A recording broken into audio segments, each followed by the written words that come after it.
Ok, entonces continuemos con el do file de la sesión 6.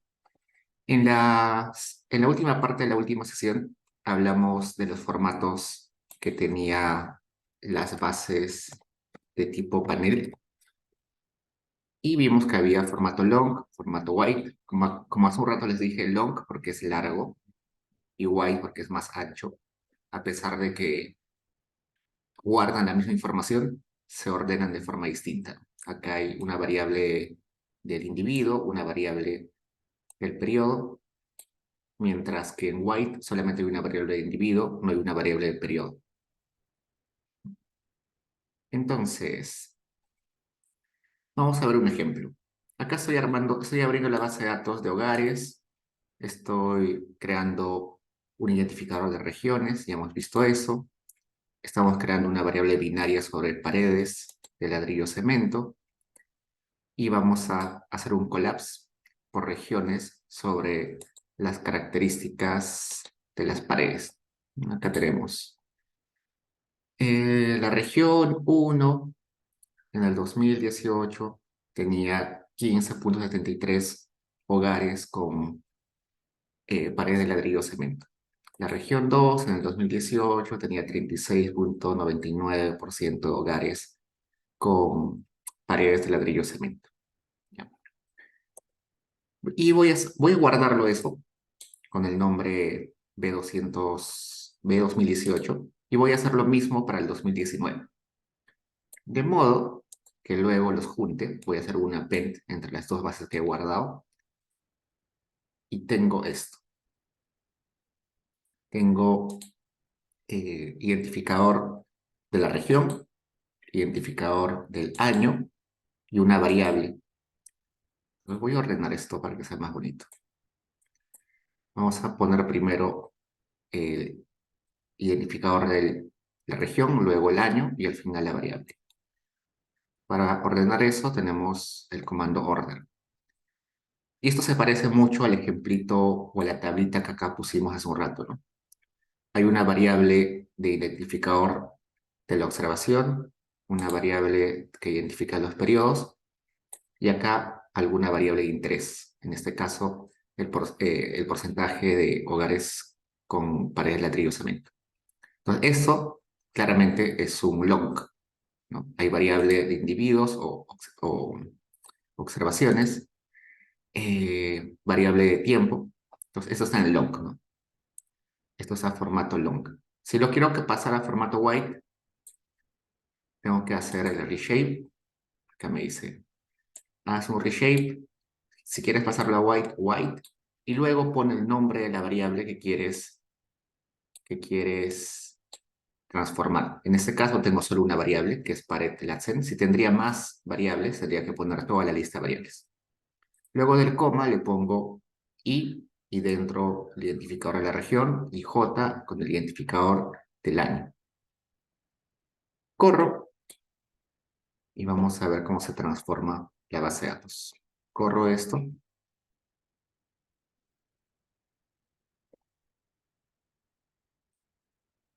Y ahora tenemos esto.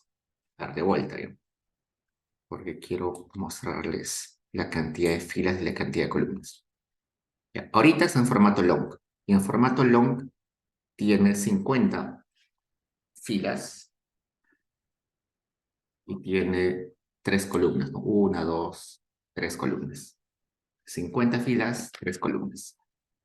Lo transforma a white y ahora tiene 25 filas y 3 columnas. ¿Ya? Pero ya no hay la variable del periodo, ¿no? Solo hay identificador de la región, no hay una variable que identifique al periodo. Se volvió más corta, antes eran 50 filas, ahora son las 25. Ese sería el formato white. Pero ¿qué pasa si a mí me dan en formato white y yo quiero transformarla a long? ¿No? Por ejemplo, yo les dije que cuando vamos a descargar la no panel, cuando la descarguemos del INEI, va a estar en formato white, va a estar en un formato como este.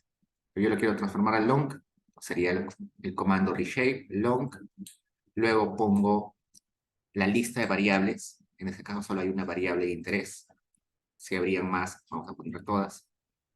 Luego, I con el nombre del identificador y J con el nombre de la nueva variable que identifique a los años. En ese caso se dan cuenta que en mi base de datos no hay una variable sobre el año. O sea, acá le estoy diciendo, créame una variable que se llame año, donde pongas la información de los periodos. Corro y ya está, de vuelta. 50 filas y 3 filas, como estaba inicialmente. Este es el formato long. Y bueno, en este ejemplito que les he puesto, parece bien sencillo,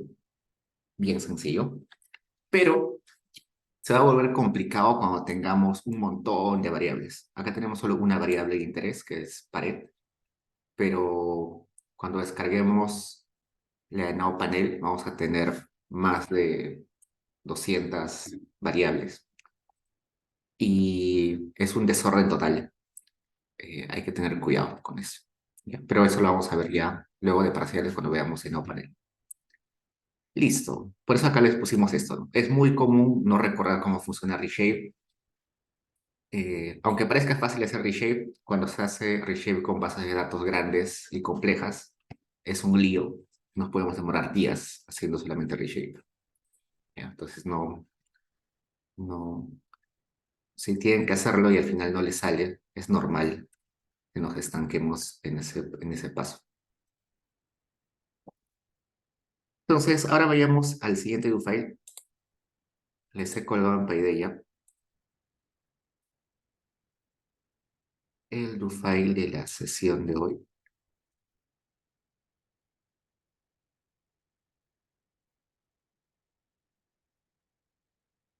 Acá, sesión 7, y acá están las bases de datos que vamos a utilizar. Descárguelo, por favor, y lo, y lo explicamos en un par de minutos.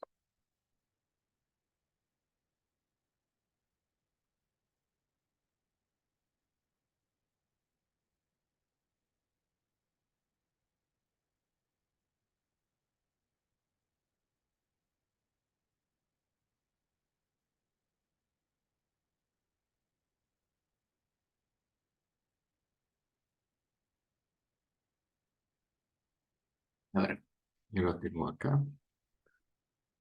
Sesión 7. Y veamos qué hice. Veo acá que dice que vamos a aprender qué es un global, qué es un local y qué son los loops. Creo que eso es todo. Vamos a terminar este do file y acabamos por ello. Ya. Veamos, primero, ¿qué es un global? Creo que ya hemos visto algo de esto. Un global es información que yo guardo en memoria de Stata eh, por un periodo de tiempo hasta que cierre mi sesión de Stata. Por ejemplo, acá le estoy diciendo, guárdame toda esta oración o todo ese conjunto de, de dígitos con el nombre sesión 7, vamos a ponerle. Con el nombre de sesión 7, entonces le pongo eso. ¿Qué ha pasado? Todo esto lo ha guardado en su memoria para que yo no tenga que volver a escribir eh, muchas veces. Entonces, le puedo decir, por ejemplo, guárdame o cámbiame el directorio a este global. Para, para llamar al global, para invocar al global, se le pone el símbolo de dólar. Entonces acá pongo, cámbiame el directorio a, al global sesión 10. ¿Qué es el global sesión 10? Todo esto, ¿no? Porque es equivalente, poner el global es equivalente a haber puesto todo esto. En lugar de escribir todo eso, simplemente pongo sesión 10. O supongamos que yo estoy trabajando y quiero guardar mi base de datos y, y quiero abrir una base de datos en lugar de poner todo esto. No, quiero abrir yo base de datos. Quiero abrir una base de datos. Mi base de datos se llama Pongamos Diego.dta, Diego.dta. En lugar de escribir todo eso, simplemente le pondría el global sesión 7, ¿no? Y ya sabe que sesión 7 es toda esta oración de arriba. Por ejemplo, quiero hacer un merge 1-1, digamos con i de región, estoy inventando variables. Using.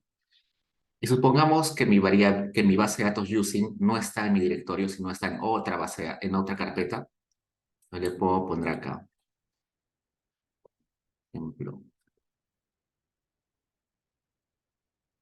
que esté dentro del global sesión 7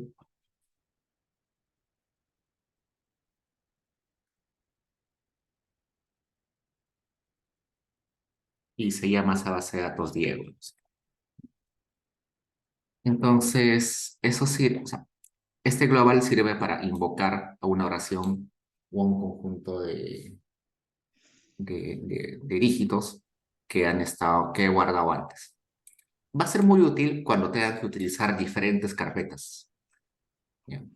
Por ejemplo, cuando se hacen investigaciones grandes, usualmente se utilizan no solamente un directorio, se utilizan muchos directorios.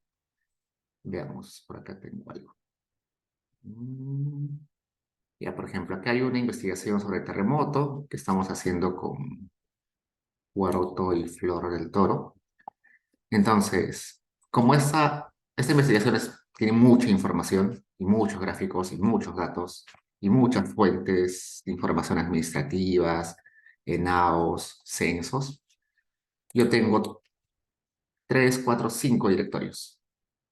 Entonces, como no puedo poner 5 directorios a la vez, tengo que crear varios globals para decirle, cuando quieras cargar una base de datos, cárgala desde este archivo.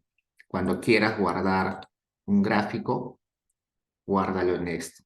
Cuando quieras grabar un mapa, ponlo en este directorio.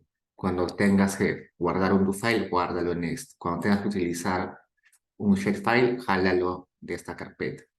Entonces, los globals son útiles para ordenarnos cuando tenemos diferentes directorios o diferentes carpetas. Listo, ese es el global.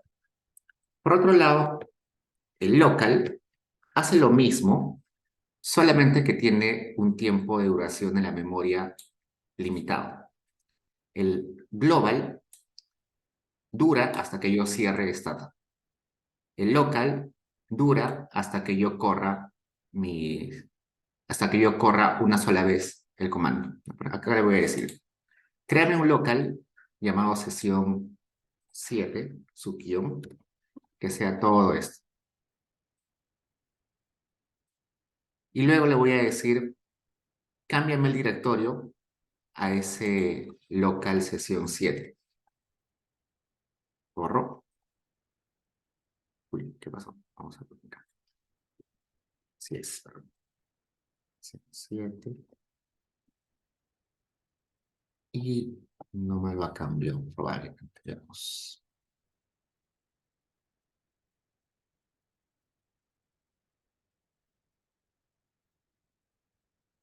Ya, miren acá. Acá abajo, ¿sí? Mi directorio actual es este. G, mi unidad, escritorio, 2023-2, JPC, laboratorio, sesión 7. Le estoy diciendo acá, cámbiame el directorio a sesión 10. Y acá no ha cambiado el directorio. Sigue siendo sesión 7, no sesión 6, no sesión 10 que estaba acá. ¿Por qué? Porque el local, una vez que lo corrí, ya perdió la información. Entonces, ¿para qué sirve el local? El local sirve cuando tengo que correr todo junto. Si corro todo junto, identifica que el local está activo. Si no corro junto el local, no, no funciona. Para mí en particular, y bueno, para llamar al global se utiliza el símbolo de dólar. Para llamar al local se utiliza estas comillas simples.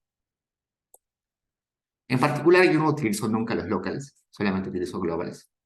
No me parece práctico los locals, pero alguno quizás se va a acostumbrar a ellos. Listo. Vayamos con los loops. ¿Qué son los loops? Loops son comandos para hacer repeticiones de algunos procesos, ¿no? Supongamos que yo quiero hacer una misma tarea muchas veces. Quiero hacer una simulación quizás. Quiero hacer una regresión 1000 veces. Quiero hacer una limpieza de datos para 10 bases idénticas 10 veces repetidas. Pues para eso se utilizan los loops. Vamos a ver acá. Primero vamos a limpiar la memoria y veamos el primer tipo de loop. El primero se llama for values. El for values sirve para hacer repeticiones considerando una variable numérica. Ejemplo, acá le digo, para los valores que sean de 1 al 10, haz todo lo que está acá dentro de las llaves. Entonces, me dice, para todos los valores que puede tomar X, que va del 1 al 10, haz o realiza todo lo que está dentro de las llaves. Corro esto, bueno, acá me dice display, ¿no? Display es mostrar esta oración. Corro esto y acá me dice, primero, cuando X toma el valor de 1, voy a imprimir repetición número 1. Luego, cuando X toma el valor de 2, voy a imprimir la palabra la oración repetición número 2. Cuando X tome el valor de 3, voy a imprimir la oración repetición 3. Así hasta el número 10. Y le puedo poner cualquier número. Le voy a poner hasta 100. Corro. Y va a hacer eso 100 veces. Cuando le pongo este slash en el entorno de for values, en loops, ese slash no es una división, sino es de 1 a 100. Desde un número hasta otro número. Que también se podría poner de esta forma. Ponerle un paréntesis en la mitad de dos números y ponerle un numerito dentro. También se refiere a esto. Acá me dice, anda del 1 al 100 saltando en 1 en 1. Va a saltar en 1 en 1. 1, 2, 3, 4. También le puedo decir que salte en 2 en 2. Si salta en 2 en 2, iría 1, 3, 5, 7, 9. Acá. 1, 3, 5, 7, 9, 11, 13. Esa es otra forma de ponerle cuántos saltos quieres. También le puedo poner 0.5. Sería 1, 1.5, 2, 2.5, 3. A eso se refiere. ¿Y por qué hacemos esto? Se dan cuenta que si yo quisiera hacer esta función o esta acción de repetir del 1 al 100, debería escribir 100 veces el display. Entonces me ahorro un montón de espacio, un montón de líneas de código. Por eso sirve el for value. Acá en 3 líneas estoy haciendo lo que debería hacer en estas 10 líneas, ¿no? Este ejemplo es muy básico, pero ahorro un montón de tiempo. Otro ejemplo, le vamos a decir esto. Para todos los valores que tome X, que van del 1 al 5, genera una variable con ese valor que sea igual a 1. ¿Qué va a hacer acá? Va a decir, para el número 1 voy a generar una variable llamada var1 igual a 1. Luego, con la variable, cuando el x es 2, voy a generar una variable var2 igual a 1. Cuando x vale 3, voy a generar una variable var3 que toma el valor de 1. Cuando x toma el valor de 4, voy a generar una variable var4 que toma el valor de 1. Cuando x sea 5, voy a generar una variable llamada var5 que toma el valor de 1. Entonces, vamos a Acá creo bar 1, bar 2, bar 3, bar 4, bar 5. Acá nos faltó poner, vamos a, se dan cuenta que acá no apareció ningún numerito. No apareció ningún numerito porque no le hemos dicho que existen observaciones. Para decirle que existen observaciones, se pone set obs y la cantidad de observaciones que quieran. Quiero 100 observaciones. Le pongo, créame 100 observaciones. Y me creo 100 filas. Entonces,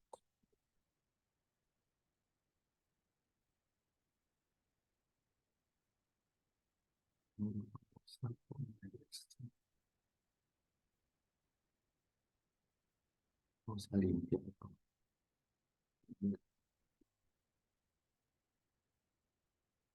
Ahora sí. Todas las variables, var 1, var 2, var 3, var 4, var 5, están llenas de unos. Eso sería equivalente a escribir gen o generate 5 veces, ¿no? Ahora borremos esas variables. Cuando ponemos el asterisco nos referimos, borra a todas las variables que empiecen con bar. Acá vamos a aumentar una cosita. Estamos diciendo, genérame, bueno, para los valores de x que van del 1 al 5, genérame variables de la siguiente forma. Cuando x toma el valor de 1, genera una variable var 1 que sea igual a 1. Cuando x toma el valor de 2, genera una variable llamada var 2 que sea igual a 2. Cuando x toma el valor de 3, genera una variable var 3 con el valor de 3. Y así hasta el 5, ¿no? Abrimos. Vamos a de vuelta a ponerle este genere 100 observaciones. Y acá, for value, x, eh, y acá. Luego a generar una variable var 1 con puros unos, var 2 con puros 2, var 3 con puros 3, var 4 con puros 4, var 5 con puros 5. Hacer eso paso a paso debería ser en 5 filas, ¿no? Nos hemos ahorrado un par de líneas. Y como seguro ya se han percatado, este X que hemos puesto acá, puede ser cualquier letra. Puede ser X, Y, Z, A, B, cualquiera. O una palabra también puede ser. Puede ser la palabra, no sé, número, random, cualquier palabra. Funciona igual. Pero, si se dan cuenta, cuando yo lo llamo, lo pongo entre esas comillas simples. ¿Por qué? Porque en el entorno de loops, el X funciona como un local. Es un local que le estoy diciendo que por un momento toma el valor de 1. En el siguiente momento toma el valor de 2. En el siguiente momento toma el valor de 3. Por eso es un local que está en el entorno de loops. Ok, borremos. Borramos. Creamos de vuelta 100 observaciones. Y le vamos a decir acá.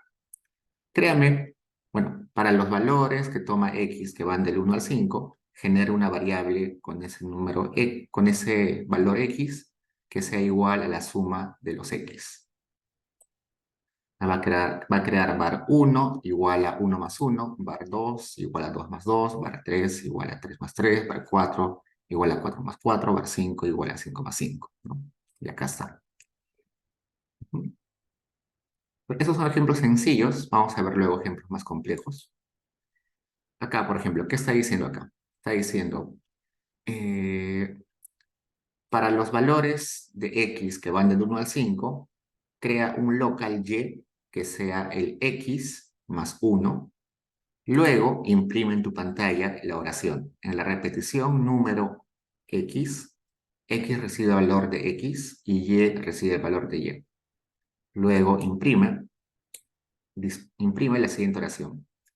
La variable x va a ser la suma de x más y acá va a generar una variable que sea var con el dígito x igual a los valores que toma x y y. Vamos a crear acá 100 observaciones de vuelta. ¿Y dónde está?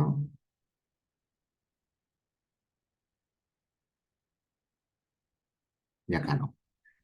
Primero, cuando x será igual a 1, creo un local que sea y, que era 1 más 1, 2. Dice, y puso, en la repetición número 1, x recibe el valor de 1 y y recibe el valor de 2. La variable var1 va a ser la suma de 1 y 2. Eso es cuando x era 1. Luego, cuando x es 2, imprime esto. En la repetición número 2, x recibe el valor de 2 y y recibe el valor de 3. Y la variable 2 va a ser la suma de 2 y 3. Y así para cada uno de los valores de x que pueden ser de 1 a 5. Listo. Eso, ¿qué más? Aplicaciones que van a aparecer usualmente es lo siguiente. Ustedes en sus tesis o investigaciones, muchos de ustedes van a utilizar, por ejemplo, la ENAU de diferentes años. Por ejemplo, van a querer estudiar la pobreza del 2015 al 2020. Entonces van a tener la ENAU del 2015, la ENAU del 2016, del 2017, del 2018, del 2019 y del 2020. Y van a querer hacer la limpieza de base de datos, ¿no? ¿Qué es la limpieza de base de datos? Limpiar las variables, sacar a los outliers, a los valores atípicos. eh, si tiene muchas categorías una variable, reducir las categorías, definir las variables binarias, borrar algunas observaciones que no tienen sentido, crear nuevas variables, quedarme con las variables relevantes para mi estudio. Todo es limpieza de base de datos, ¿no? Entonces, usualmente lo que se hace es, se hace la limpieza de datos para una de las bases, para el año 2015, por ejemplo. Se hace el código para el 2015 y luego simplemente se aplica un for value para hacer lo mismo que se hizo para el 2015 para todos los años. Eso es lo normal que se hace. Igual para el censo. Cuando descarguemos el censo, creo que el censo del 2005 o 2007, uno de los dos, está separado por departamentos. Tú descargas los archivos y cada departamento tiene su base de datos, su DTA. Para hacer la limpieza de datos, se hace con un departamento o con una región. Se hace el código de limpieza de base de datos con una región, se termina bien bonito y luego se hace un loop para hacerlo para todos los departamentos o regiones. En ese ejemplo del censo es muy necesario, porque como el censo tiene mucha, pero mucha información, la mayoría de computadoras no soportaría cargar todo el censo completo y hacer la limpieza con todo el censo completo de todos los departamentos. Sería imposible, se colgaría la máquina todo el tiempo. Entonces es mejor hacerlo por partes, ¿no? Un departamento y luego hacer un loops para que haga poco a poco cada departamento. Inclusive mi computadora es de la universidad, ¿no? A pesar que es muy buena, igual no podría hacer limpieza de base de datos con el censo completísimo en un solo archivo. Pues debería aplicar loops. Y acá, por ejemplo, les he puesto eso, ¿no? Eh,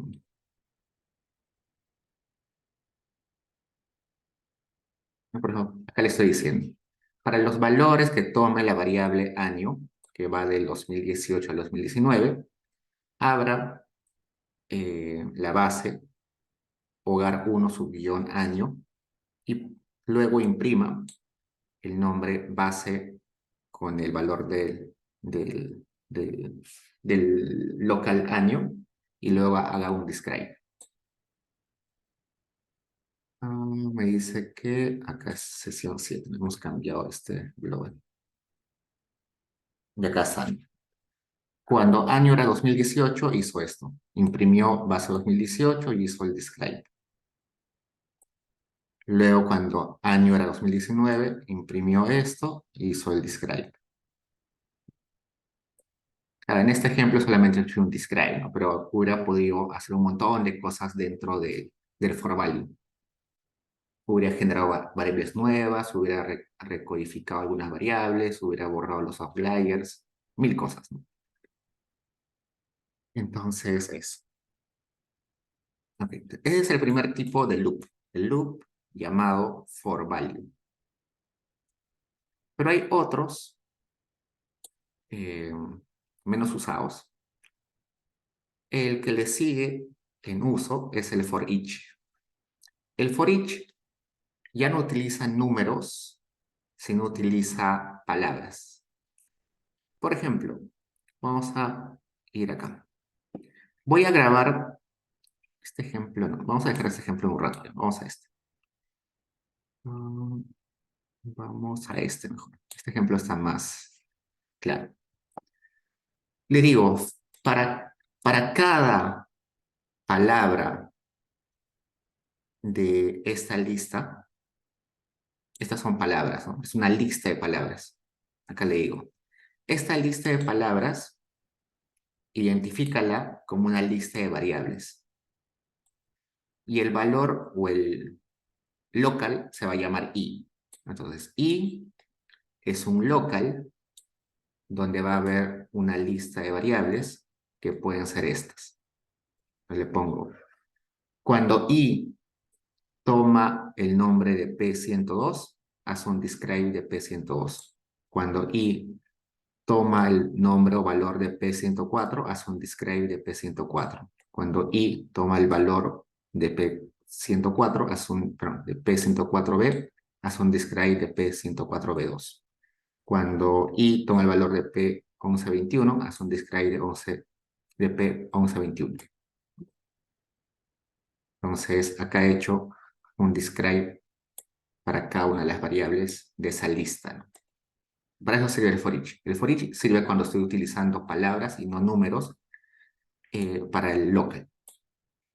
Vayamos acá, voy a decirle, crea una variable, bueno, un global que se llame G1. Ese global es un conjunto de texto donde están las palabras Plaza Vea, Metro, Mi Banda, Todo Tus Bon. Y le voy a decir, bueno, esto le voy a decir simplemente que me muestre si realmente lo ha grabado. Muéstrame los valores que están en el global G1 y acá me salen los valores de G1. Pero ahora apliquemos un for each. Le voy a decir, para palabra va a ser el local. Para cada valor palabra que esté dentro de palabra, de ese global palabra, imprímeme el nombre de esa palabra. Y acá no. Los agarra. En el global, el primer elemento es Plaza Vea, así que voy a hacer un describe que diga Plaza Vea. Un display que diga Plaza Vea. Luego, dentro de global G1, la siguiente palabra es metro, así que voy a imprimir, hacer un display de metro. Luego, la siguiente palabra es mi banda, así que la siguiente palabra dentro del global G1 es mi banda, así que voy a poner mi banda.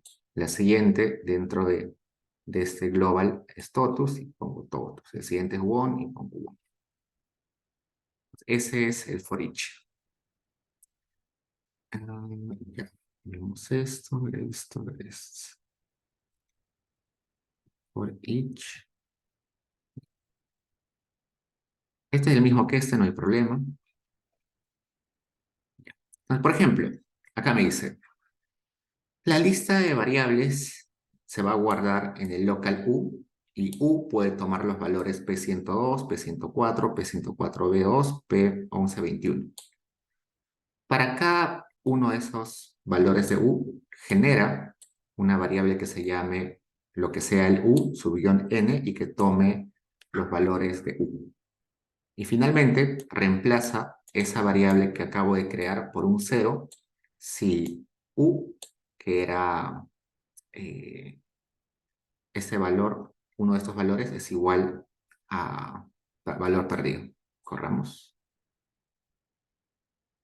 Abro. Y al final me ha creado las variables que empiezan con, por ejemplo, P102 subguión N, P102 subguión N, P104 subguión N, P104B2 subguión N. P1121 subguión N. Acá está. Y luego ha reemplazado. En cada una de esas columnas le ha puesto un 0 si en la variable original tenía un valor perdido. Todo esto es equivalente a haber hecho todo esto. En este caso el ejemplo es corto, pero en ocasiones va a ser de mucha ayuda para simplificar un montón de código. Otros ejemplitos más. Acá hay un ejemplo parecido, pero acá lo que quiero mostrarles es este. Acá, si bien es cierto, he puesto dos variables, P102 y P1121. Cuando le pongo una rayita al medio de las variables, lo que quiere decir es desde la variable P102 hasta la variable P1121. Entonces, ¿a qué variable se refiere? Busquemos el P102, que es este. Va a coger el P102, P104, P104B2 y P1121. Todos esos los va a tomar porque están entre este intervalo. El for each también sirve para números, pero yo no lo utilizo porque si ya hay el for value, ¿para qué utilizo el for each con números? Además hay que ponerle acá la subopción de ponerle numList. Tengo que decirle H es una lista de números. No le veo la conveniencia, prefiero utilizar for value. Listo, estos son ejemplos que ustedes pueden chequear. El otro tipo de loop que existe es el while. El while es mucho menos usado, no se usa tanto como el for value o el for each, pero en un tipo de ejercicio se utiliza un montón, en las simulaciones. Para hacer simulaciones se utiliza while usualmente. ¿Qué es while? La traducción creo que es hasta, ¿no? Le estoy diciendo, hasta que se cumpla una condición, repite esta tarea. Cuando ya no se cumple esa condición, para y ya no realice lo que te he ordenado hacer. Hagamos un ejemplo. Acá le estoy diciendo, crea un local que sea igual a i y que tome el valor de 1. Le voy a decir, mientras ese local i sea menor o igual a 100, imprime el valor de ese local. Luego, a ese valor del local, súmale 5 y guárdalo como el valor local. ¿Qué va a suceder? Va a empezar con 1, ¿no? 1 va a escribir el número 1 y luego le va a sumar 5, va a ser 6. Luego va a escribir el número 6 y le va a sumar 5, va a ser 11. Al 11 le va a sumar 5, 16, va a escribir 16 y le va a sumar 5, 21. Y así, ¿no? Ahora veamos hasta cuándo. Me dice 1, 6, 11, 16, 21, ¿no? Está subiendo 5 en 5 hasta 96. ¿Por qué solo hasta 96? Porque el siguiente sería 96 más 5, que sería 101, y ya no cumple con la condición de acá. Una vez que ya no cumple, para. Si yo le quitaría esto, vamos a correr. ¿Qué está sucediendo? El loop nunca va a parar, ¿no? Está corriendo, corriendo, corriendo. Ya va en un número de 7 dígitos, creo. Y puede continuar así hasta que mi computadora se quede sin batería. ¿Por qué? Porque le estoy diciendo que al 1 le sume 5, 6, luego 5, 11, 16, 21, así sucesivamente. Y como no hay una condición, no hay una condición hasta que le indique hasta cuándo, va a seguir al infinito ahí.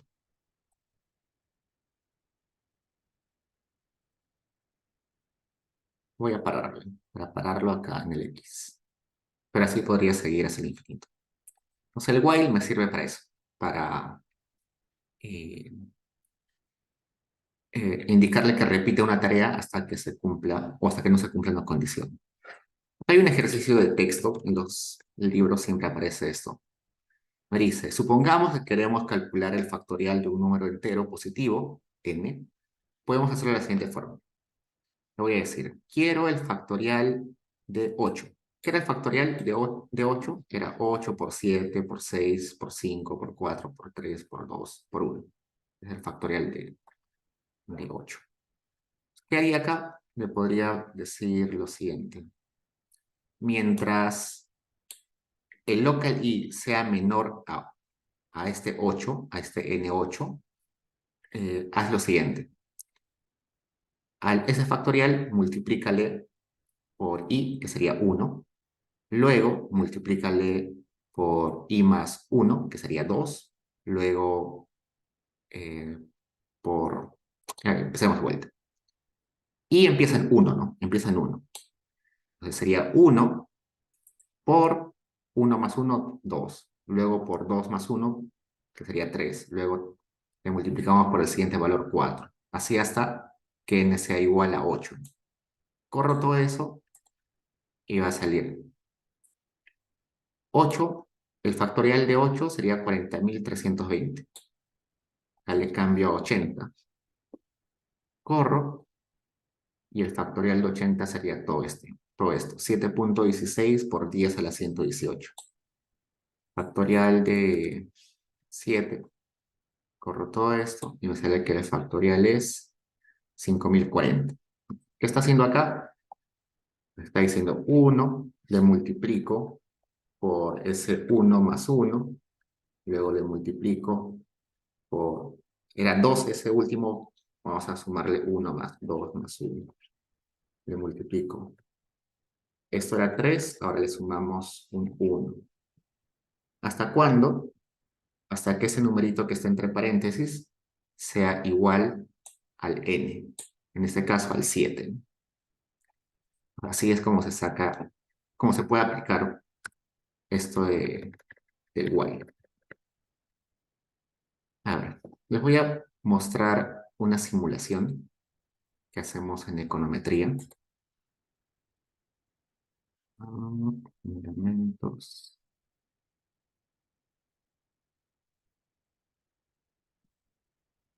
Seguro que ustedes han escuchado la ley de los grandes números. La ley de los grandes números dice que mientras más grande sea tu muestra, la media de tu variable va a tender a la media poblacional.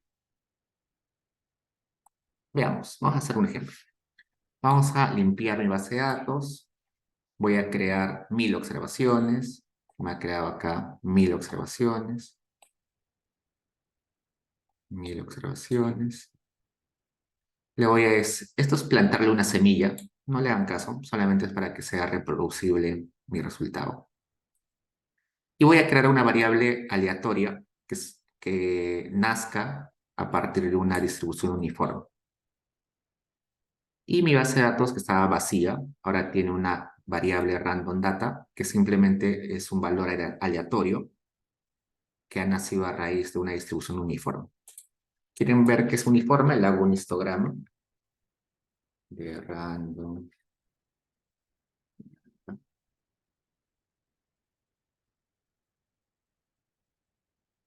Y va a salir una distribución uniforme, o muy parecida a una uniforme.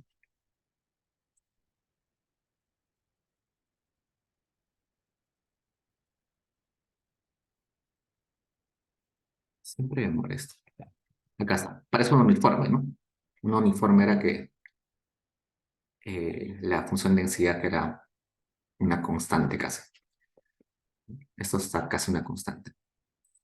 Entonces, ¿qué voy a hacer? Voy a asumir que esto es mi población, ¿ya? Es mi población. Estos numeritos, cualquier cosa, ¿ya? Estos, no sé, la cantidad de proteínas que comen los peruanos. Y estos son todos los peruanos. Solamente hay 1000 peruanos, ¿ya? Supongamos que solamente hay 1000 peruanos. Pues el promedio de esa variable sería, vamos a ver,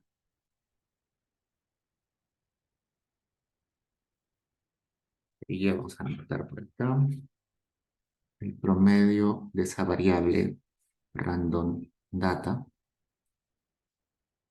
es, ¿qué demora tanto?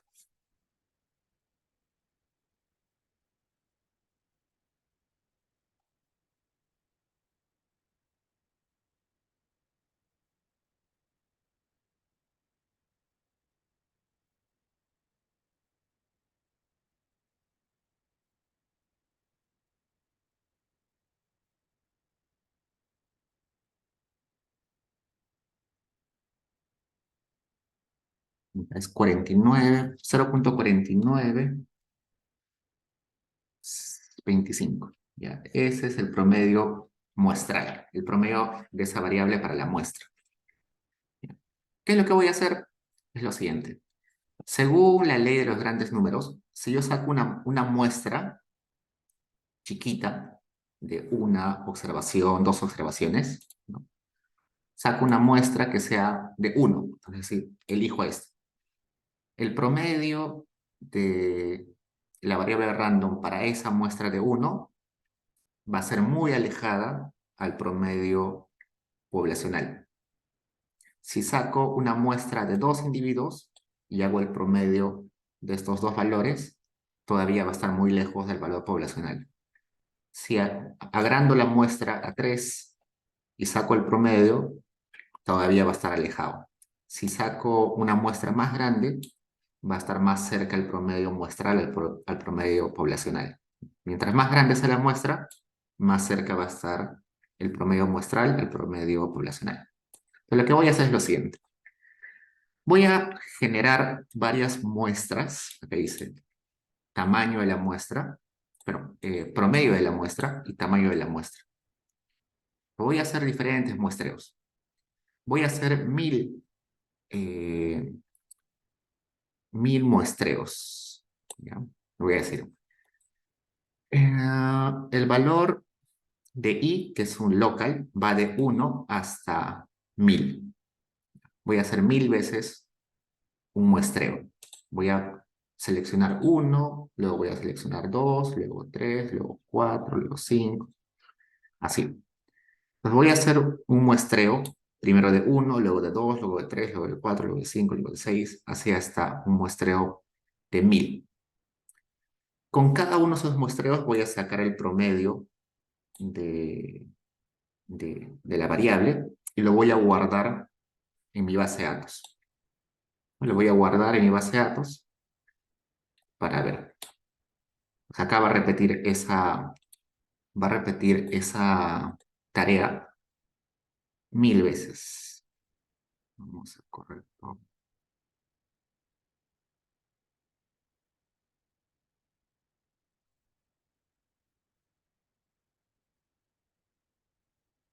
Yo tendría que escribir este código para cada una de las muestras. Tendría que escribir esto 1000 veces, ¿no? Pero solamente voy a hacer estas cuantas líneas y esta te va a entender de que tiene que hacer el mismo proceso 1000 veces, solamente cambiando el tamaño de muestra. La primera muestra de un solo individuo, la segunda muestra de 2, la tercera de 3, la cuarta de 4 y así sucesivamente hasta el número 1000. Acá está haciendo, ¿no? El muestreo. Ya lo ha hecho 1000 veces y acá están. Ha hecho un muestreo de solamente uno y para ese uno el promedio era este. Luego ha hecho un muestreo de 2 y el promedio para esos dos era este. Ha hecho un muestreo de 3 individuos y el promedio ha sido este. Y así ha hecho 1000 muestreos. Y veamos, voy a graficar eso. Ustedes recuerdan que el promedio muestral era 0.4925. Lo he puesto acá en una línea roja. La línea roja es el promedio poblacional. Poblacional. Acá me dice, cuando la muestra era de un individuo, el promedio muestral estaba acá abajo en 0.10, muy lejos del promedio poblacional. Fue creciendo la muestra y aún así estaba muy lejos todavía el promedio muestral. Pero mientras voy haciendo crecer la muestra, el promedio muestral se acerca mucho al promedio poblacional. Esa es la ley de los grandes números que ustedes ven en estadística, ¿no? Y que seguro van a repasar o han repasado en econometría.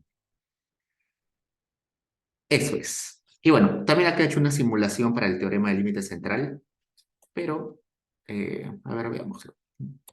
El teorema del límite central lo que les decía es, si yo tengo una distribución, sea cual sea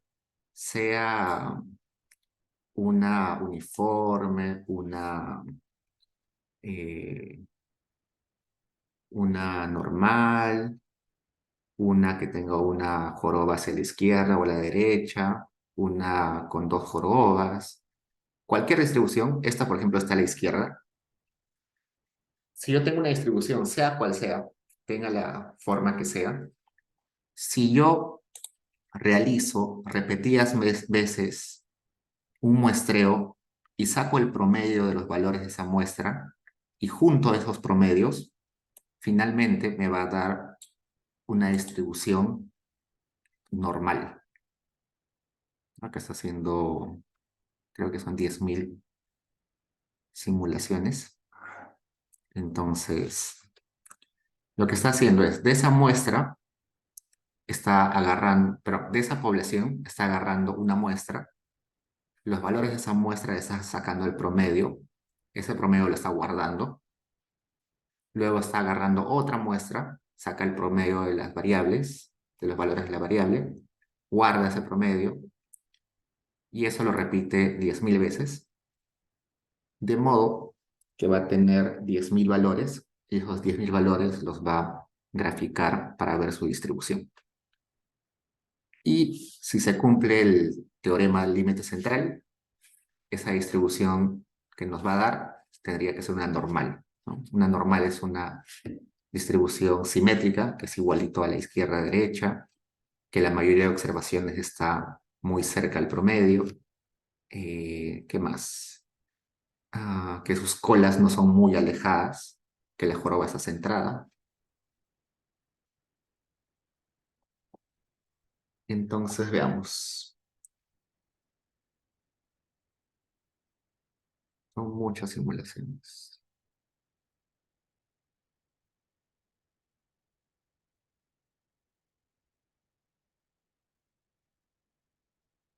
Y bueno, esto de simulaciones no se aplica mucho en microeconometría, más se aplica en macroeconometría, ¿no? Los macroeconometristas que quieren evaluar cómo cambiaría la tasa de interés, bueno, cómo cambiaría la inflación si cambia la tasa de interés, cómo cambiaría el empleo si cambian las condiciones de mercado. Eso lo hacen los de macroeconometría, ¿no? Ellos hacen un montón de simulaciones. En micro no es muy común hacer simulaciones, muy poco en realidad.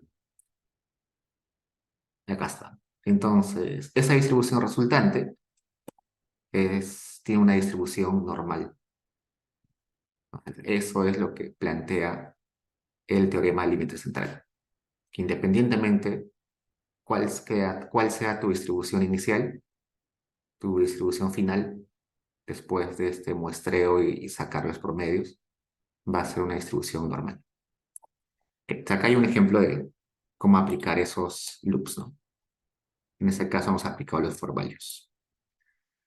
¿Qué chicos, preguntas?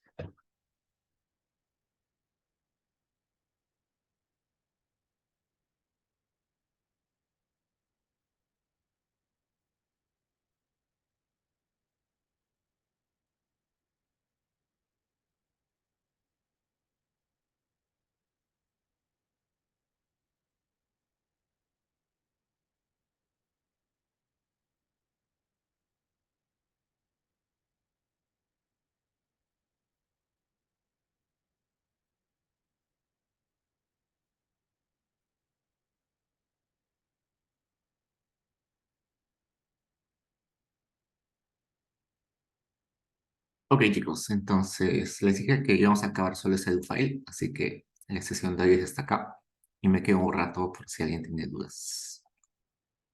Nos vemos el miércoles.